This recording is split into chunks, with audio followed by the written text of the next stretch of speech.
Good evening, welcome to Who Corner to Corner. My name is Jeff, and I'm joined as always by Paul. That's me. Hi. How you doing tonight? Yeah, I'm good, mate. Yeah, Good. I'm feeling quite excited tonight. Yeah, so tonight's a little bit different. So, long-time listeners might remember that our very first episode was Meet the Whovians, where Meet the we spoke a bit Whovians. more about our history and love of Doctor Who. And tonight's episode is Meet the Whovians 2, the sequel, The Return. And in this episode, we've got four fellow fans from across the Twitter sphere who are going to talk to us about their discovery of Doctor Who and their ongoing love of the show and the character. So why don't we get stuck into things? Yeah, let's do that. It's quite exciting. Yeah. Let's go for it. Let's go. Bring it on. We are with Gail. Yes. Gail writes. That's your Twitter handle, isn't it? It is. Yes, it? Because I do. I write. Because you do write. You do actually I do write. You a do lot. construct. It does what it says on the Exactly. Twitter. Tell us, Gail, how did you discover Doctor Who and how did you get into it all? Okay, so do you want the longish answer or the short answer? Whatever's easy, just go for it. Okay, tell us. Go on, it's tell sort us. of leading. Well, this sort of leading up to becoming a fan. So I'm old enough to have been alive when the Seventh Doctor era was on. Yeah. But We all have that wasn't in really common watching here. it. Yeah. Yeah, I'm 40. So yeah, you're the youngest. anyone. Yeah. So I think it was more sort of, it was on in the background. I wasn't really paying attention to it. So obviously I knew of it, but it was like, I was more into like, I don't know, Quantum Leap and Count Duckula and I remember things like Quantum that. Leap. Yeah, I remember Count Duckula. Fantastic. Yeah. So I wasn't really a fan, and then I remember at the age of 16, I bought a film magazine, and with it came a free copy of The Eight Doctors by Terence Dicks. Now, even though I wasn't a fan, I read the book and I thought, yeah, it's okay. I don't know what the hell's going on here, but never mind. Flash forward to 1999, still not a fan of Doctor Who, particularly not a hater or anything, but just not a fan. Not really watched it. It's just there, just a thing. It's just there in the background. It's hovering over me. And 1999, I was watching the Doctor Who night. I think they showed the TV movie possibly, and there was sketches with Mark Gatiss and was this Williams. Where 30 Years in the TARDIS all came from, or was that just after that? Well, I think it was 99, so so it would have been just after, wouldn't it? Just after, after. I don't know. Yeah. But I think I remember that because I'm pretty certain. Is that when they did the skit, when Mark Gatiss did the sketch where they kidnapped Peter Davison? Oh, but I've not watched it since. Me neither. But I seem to remember they kidnapped so Peter Mark Gatiss Davison was like dressed as the Doctor, I think, or a Doctor. Maybe I think that's something else. So still wasn't a fan in 99. Flash forward to 2005, saw the trailer for the new series of Doctor Who, thought, that looks interesting. Watched it, and after Rose finished, I was like, I love this show, and that's been it ever since. I just fell in love with it. Watching Confidential afterwards, the montage at the end of Nine's run. So that is how I became a fan. It's always hovering over me in the background. It's just sort of latched onto me. And then it finally kind of materialized in there with the reboot. Then I call it a reboot when it came back in all its glory and its loud, multicolour, widescreen. Sadly, not yet HD, but nonetheless, it was big and bold and brash and beautiful and very bronze. I'm just going to round it off with another alliteration. Yeah, it was the colour was a bit. The palette, wasn't it? It was the Eight Doctors, was it? The novel that you read. Yeah, so I think it was. Yeah, again, I've not read it since. I don't think I've even got the copy anymore, but I think it's when he first meets Sam. Is that right? I think it is. Yeah, because I think it was written just after the TV movie didn't go to a series. So I think BBC Books or the BBC bought back the license from Virgin Publishing or didn't grant Virgin Publishing the ability to publish more Doctor Who books. And then they published their own range, and this was the first Eighth Doctor book, written by the legendary Terrance Dicks, who I think went some way to restoring the white console room and the basics of Doctor Who without all that American nonsense that he'd obviously disliked, but which actually I thought I rather liked. That's really interesting. So you come at it from a sort of historical point of view, and the fact you've grown up with some old Sylvester McCoy episodes. Well, and that's the thing as well with Sylvester McCoy. So I think it's is it a non-memory, a mismemory? Oh, that's good. I have like a recollection of watching Ace and the Seventh Doctor walk off into the distance, but I'm like, why would I have remembered that when I wasn't a fan? But I think it maybe subsequently I've seen it.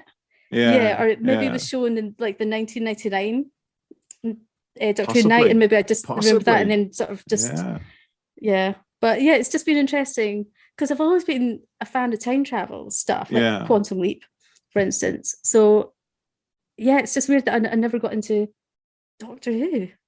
But the 90s was pretty rich for a lot of sci-fi type stuff, wasn't it? Because you mentioned Quantum Leap, which was great. Yeah, there was Buffy coming out as well. So I don't know if you caught any of those. That's one of Jeff's big ones. I watched a bit of Buffy. Yeah, and then things Jeff's like big into Buffy.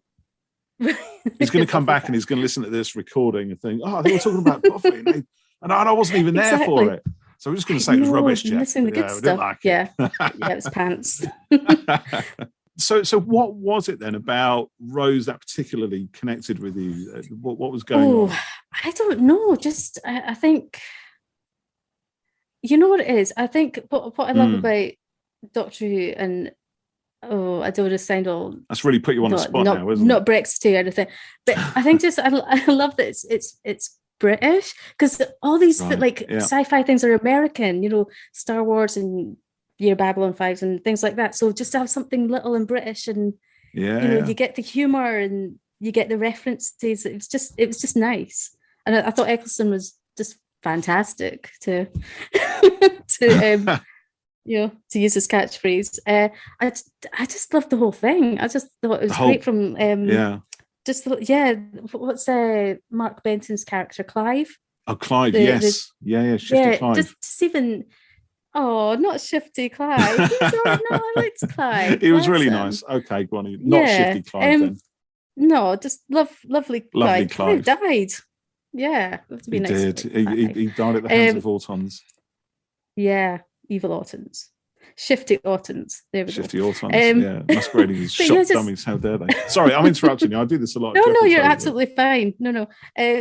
Just I don't know. I think it was just something new to watch as well, because I think probably back then I wasn't watching. I was like I had like a 2-year-old at the time, so I was a stay-at-home mum. So it's like, okay, I need something new to watch to get into. So Doctor Who came along and Rose. I was like, after Rose, I was a fan. After that series, I was like an uber fan. I was writing fanfic and everything like that. Wow. Yeah, things like that. I just got well into it. That's brilliant. So it's just So were you kind of writing before Doctor Who, or was it afterwards? During? Have you always been a writer? Yes, but I didn't publish anything until 2011. But so in high school, quickly going back to the Beatles, I read John Lennon's 2 books, Spaniard in the Works and In His Own Right. And in my English class, I wrote a very, very short, whimsical, surreal tale called A Scottish Policeman's Fishwife. And I showed it to my English teacher, who used to babysit for Ewan McGregor, apparently, by the way. Really? Apparently he was really bad as a child. Lightsaber. Exactly. Sorry, I won't do that again. I'll just pretend you didn't do that. I'll cut that, he's back. So I showed my teacher that, and she said, "Oh, that's like really good, but it's really short." And then I think I just started like writing. Yeah, I started like writing in primary school, but it was more like poetry and stuff. It's like just, you're nothing outside of school, but I just enjoyed doing the tasks the teachers would set. And then in high school, I just got more into fiction writing, and it just progressed from there. My next question to ask was, which era and which Doctor is your favourite? Did you get that question?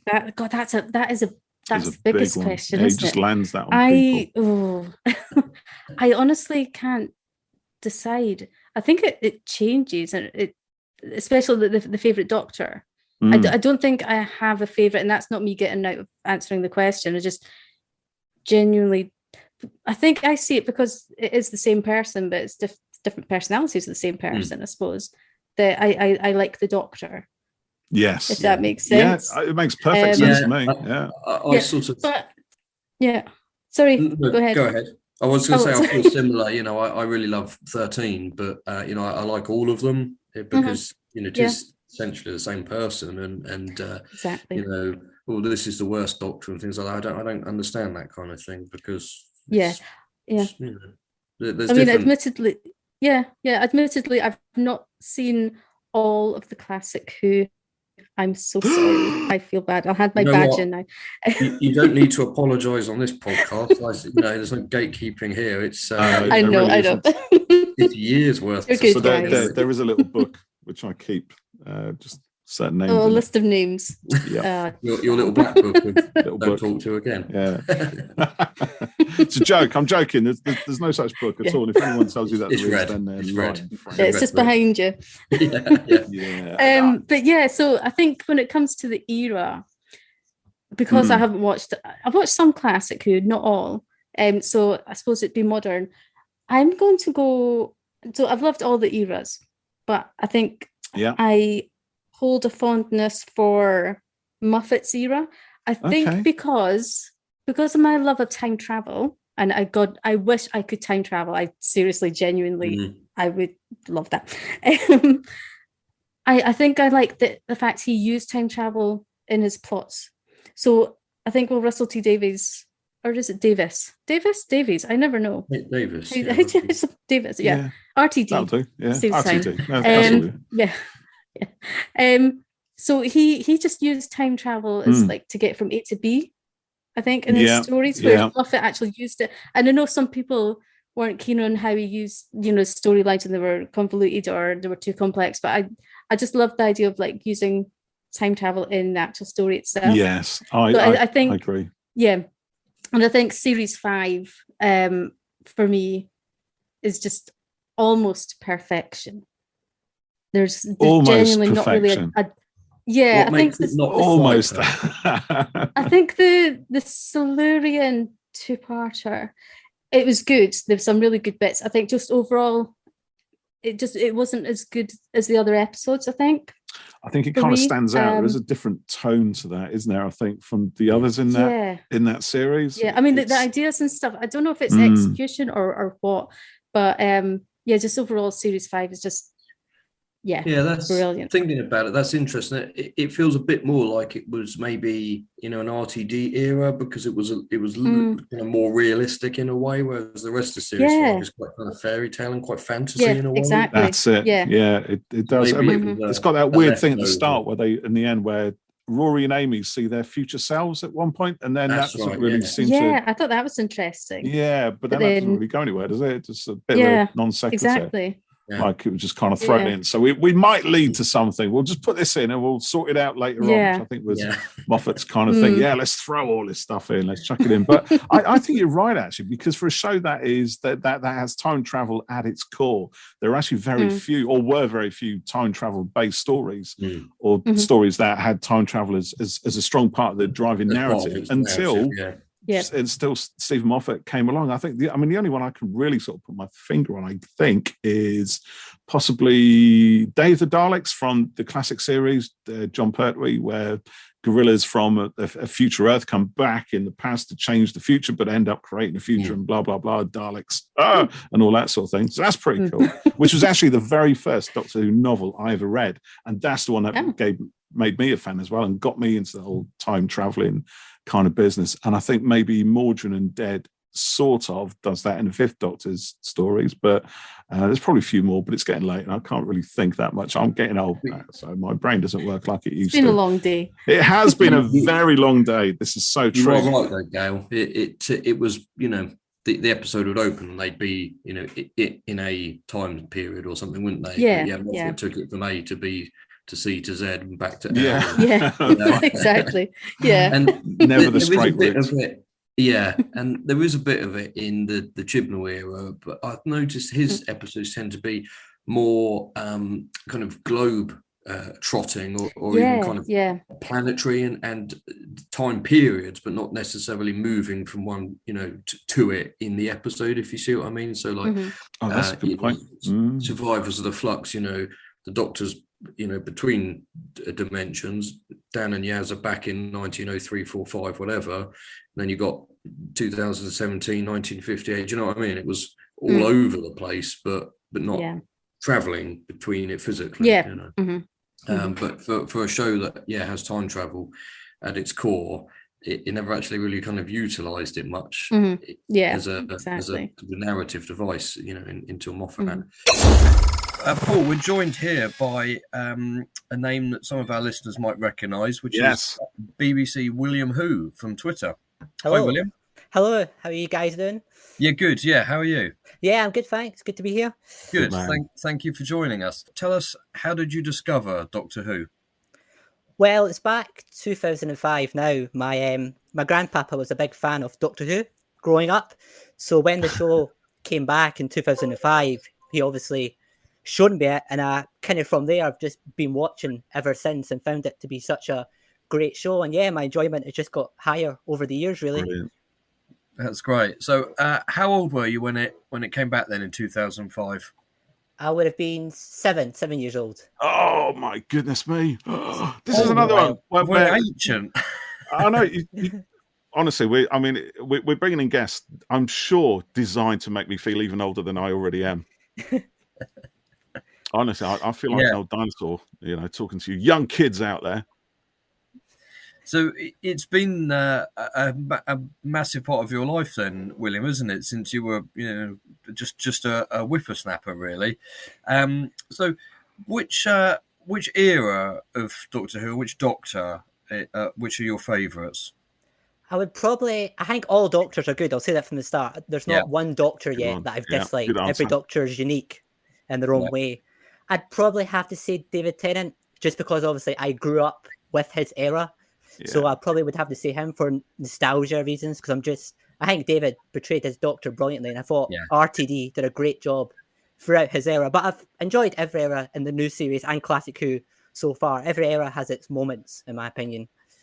Yeah, we're very similar, really, aren't we, Paul? It's there's always something to enjoy in an episode, and every Doctor is great, and you'll always have a Doctor or two Doctors or whatever that you are, more drawn to and have a stronger connection to. But this thing of, who's your worst Doctor is not really something I can go in for personally. Yeah, because I don't think there's any, in my opinion, there's not any actors yet who have portrayed the Doctor in a bad way. All of them are quite good. Yeah, agreed. Yeah, fully agreed with that. Yeah. So when what was it about Tennant's Doctor at the time that really kind of sparked your imagination and helped develop that love of Who, and what do you think now when you go back to his episodes or listen to his audios? I just think it's just the way Tennant was in the role. Like, he just presented the Doctor as kind of this hero type that everyone could look up to, and I really connected with Tennant. And I just think as well the story quality in his era is consistently high. There's not many episodes I dislike in his era compared to others where I'm a bit more up and down, but it feels the most consistent in Tennant's era. And because of my age at the time, I kind of clicked with the show and just stayed with it ever since. Yeah, he was quite heroic, wasn't he? In many ways, but perhaps. What do you think, Paul? Perhaps more so than any of the other modern Doctors in very possibly. Yeah, I think there were hero type. I think those qualities have always been within the Doctor, even back to William Hartnell. The Doctor but they've rarely come so front and center in such a dynamic way. What I like about the character is that like all of us, there are so many facets to a single personality. We can never be defined by one single trait. And at times in our lives, we're either more active or more heroic or more passive or more, I could probably think of a whole ton of adjectives. And what's really interesting over the course of the actors who play the Doctor is how some of those different character traits have come to the fore more so than others. So with Hartnell, we have the kind of wise grandfatherly kind of figure who seems to know everything, but actually really doesn't. With Tennant, we have the heroic action figure who also seems to know everything, but actually probably doesn't either. So maybe that's a consistency that's gone through each of the Doctor's incarnations. I think Tennant as well. I think his Doctor is probably the most human-like as well, because it feels more like a human. Oh, that's interesting. Sometimes it feels like a more human Doctor, probably the closest we've got so far in the new series, I think. Yeah. Oh, I like that idea, William. But my brain is kind of thinking back to obviously really favorite story of mine, the Human Nature story and the Family of Blood, where we have the Doctor as a human, as John Smith. And what really struck me in that story was how different the human Doctor was or how different John Smith was to the Doctor when the Doctor finally reappeared at the end of that story. And I don't think I've ever felt a chill go up my spine as much as when David Tennant became the Doctor again, and seemed, because I think you're right, William, I think he has seemed human, but I think having seen him as a human and then coming back as a complete alien and doing what he did at the end of that story has never made him seem in a way less human. Does that make sense? Do you know what I mean? It's because I think you're right. I think as we get along with the Doctor, we obviously see these and experience these adventures mostly in the new series from the Doctor's point of view.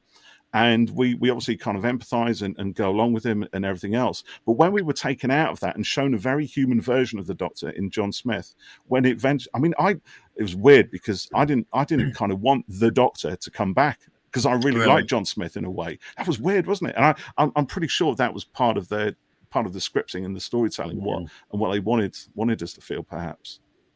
Or was that just me? I agree, I agree, because that's one of my favourite stories from the Who is Human Nature, Family of Blood. It's an absolute fantastic story, and you're right, it really shows you how different they really are, although we might view Tennant as the most human-like Doctor. Yeah, I think you're right. Yeah, he is the most human, but then when, like Paul says, when you see him as a human, you realise actually still how alien he is, and then when you compare him to 11, for example, who was, a lot more kind of alien in his persona, I think the 10 is most human description is quite accurate, and maybe that's why the relationship with Rose worked so well, because it was more human-like in the persona. Yeah, I agree. I definitely think I would agree with that. It's an interesting. Go on. Oh, I was going to say that Doomsday is the saddest thing that's ever been broadcast. I agree. Jeff and I disagree on this. Yeah. Oh, I'm alone on this one now. I'm being ganged up on here. Yeah, 2 against 1 on this one. Yeah. Do you know, it's a really interesting thing, actually, this whole thing about human versus alien in Doctor Who, and particularly the Doctor's character.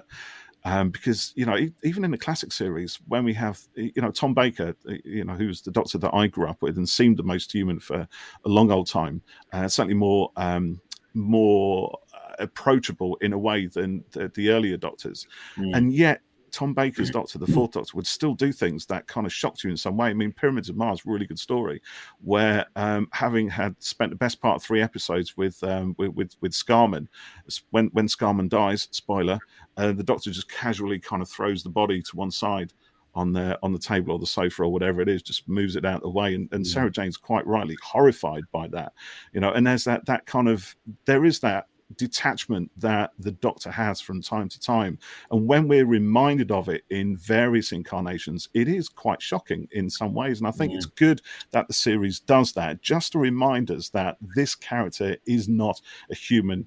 They might be somebody who aspires to have human virtues in certain ways. They might aspire to be more friendly, more approachable, more into a fam or something, and be more compassionate, but actually they find it difficult to do that. And and when the series pulls those moments out, I think that's when it ascends to a new level for me. There was a moment in It Takes You Away, which is one we both really like, isn't it, Paul, where the Doctor writes on the wall, assume the dad is dead. Assume the dad is dead or something. Yeah, it's quite dark in a way. And she does it without any kind of thoughts towards is it Hannah, isn't it? The girl at all. Yeah, it's just a matter of fact that that's that's what we have to think here and kind of proceed accordingly. Hi, Aid. How are you? I'm good. Good. You? Yes, not too bad. Thanks for joining us. So let's talk Doctor Who. So tell us, how did you discover Doctor Who? Probably when it came back. Although I was young, it's just one of those things I just instantly, just fell in love with. I mean, my dad watched it when he was younger, but occasionally. But it's just one of those things I thought, well, let's check this out, and seemed to have liked it, I think. So, how old were you when it came back? 3. Oh. So I'm 20 now. It came back in 2005. So it's been almost your entire life. That's amazing. So Paul and I obviously, we're marginally a little bit older. You don't have to go into that, Jeff. Yeah, let's not. Older. Yeah. But Paul, it's been there for you for most of your life, hasn't it? And for me, with New Who, it's been almost half of my life as well. But Aidan, I think that's brilliant that you were so young and it's made such a big impact on you and is still there with you today. That's great. So which era of the show, and I know you quite like classic Who as well, so which era is your favourite and which Doctor do you big questions there, Jeff, big questions. Yeah, I've gone in hard there. Just gone straight in there, mate. Well, which Doctor are you most connected to? Probably Jodie. So I remember you said when she was announced you were a bit unsure about it, weren't you? But I was like, I don't know if I'm going to get along with this. Yeah, it's a big change. Yeah, and I was what? So it was 2017. So I was 16, I think. Yeah, 16. And I was thinking, well, I don't know. I don't know what to think. I'll still watch it, but I'm still unsure. And it probably took about a week to fully get over. It's like, yeah, I'm on board with this. Don't see the issue. Glad I did. And you haven't looked back since? I haven't looked back since, Jeff, no. And now you're saying, I mean, so 13 is the Doctor that you connect with the most, you said. So if I was to ask you, which I'm going to, obviously, why do you think that is then? What sort of virtues, qualities do you find that resonate with between 13 and you? He's just always happy, you know? And that's one thing you've got to be in life, just happy. Yeah. Often quite difficult to achieve. Can be. I mean, she's gone through a lot as well. Yeah. You've just got a feel for her. I mean, all the stuff with the Timeless Child as well. You got a feel for her. Oh, absolutely. Yeah. I mean, same for me, really. And, that was one of the things that, drew me to her, and probably for you as well, Paul, that kind of optimism and the happiness and the joy, and all the Doctors have had that, to varying degrees, but it was so at the forefront with her. And even now with all the, difficulties and challenges and things that she's, facing with the Timeless Children, things like that those traits are still are there and kind of, fighting to come through and she's not kind of, beaten by what happens around her and to her, which I think is great, because you were right, trying to be just being happy, and it's one of the most important things, isn't it, really? So there is the Who Corner to Corner life lessons for Alan. So we're here with the famous Mrs. McCrimmon / Carvanista / Sinclair. How are you, Mrs. M? I'm very well, thank you. I'm feeling very merry. Is that because you've been on the tipples tonight, or just because it's festive? Just because it's festive time. Paul and I and Mrs. M have known each other for a couple of years now. Yes. Talking about really has been quite a long time. Through our initial communications on Twitter into our legendary group chat, which I think everyone wants to be a part of. We talk pretty much every day, don't we, about Doctor Who and about all sorts of other things as well, really. And part of these podcasts that we're doing is to hopefully get people to know some other Whovians online. So, Mrs. M, why don't you tell us a bit about yourself and how you discovered Doctor Who? Because I think although Paul and I know, our listeners don't. I am a child of the 80s, which means I'm a child of the wilderness years. Oh, she's younger than us, Paul. Yeah, that's bad, isn't it? We need to get some older people on. I've got vague memories of the Seventh Doctor's era, but it's pretty much just flashes and emotions. I know I wanted to grow up to be Ace. I remember Grass of the lawn variety. So I think that might have been Survival. Grass. That it was an episode that was outside.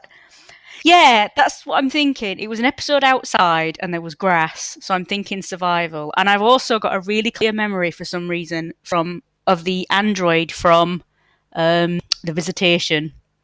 And I have no idea how I will watch that at all because it was before I was born. It could have been a repeat or something. I watched it as a kid. My dad was a fan. And I know he made me watch it, so I've got a very emotional connection to it as a kid. Watched the TV movie. I was really looking forward to it because I was really into sci-fi by the mid-90s then. And I remember being devastated that Sylvester McCoy was killed at the beginning. I don't know what I was thinking because obviously it was going to be, McGann was all over the promo as it's a new Doctor, but I was just sad when McCoy got killed. And then watching it again from the relaunch and having quite a kind of relationship with it, which is very come and go. I'm someone who, if I'm not enjoying it, I can step away and then come back. And I've said quite frequently, actually, a big regret I have is that I wasn't enjoying the 10th Doctor and I stepped away. And now I've obviously watched series 3 and 4. Not so much series 2 and the specials, but 3 and 4, and I'm like, I wish I had been there for that. So yeah, it's kind of been a constant and gradually got more and more down the plug hole. It's kind of spiraled more and more until I couldn't stop it.